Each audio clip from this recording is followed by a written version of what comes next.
স্ত্রী ও সন্তানদের সঙ্গে বর্তমানে লন্ডনে অবস্থান করছেন ভারতীয় ক্রিকেট তারকা বিরাট কোহলি। ওয়ানডে দলে খেলার ইচ্ছা থাকলেও তাকে পেরোতে হয়েছে বিসিসিআই এর নতুন ফিটনেস বাধ্যবাধকতা। তবে তা তিনি দিয়েছেন লন্ডন থেকেই, যা নিয়ে শুরু হয়েছে আলোচনা ও সমালোচনা।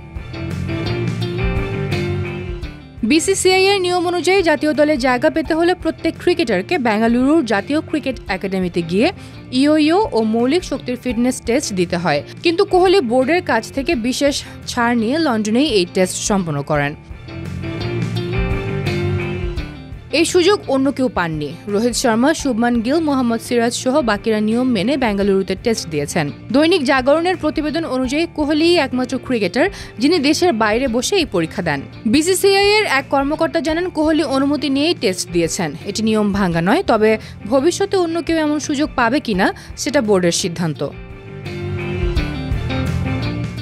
এদিকে এশিয়া কাপ সামনে রেখে ভারতের টি-20 দল শীঘ্রই যাবে সংযুক্ত আরব আমিরাতে। কোহলি অবশ্য টি-20 থেকে অবসর নিয়েছেন।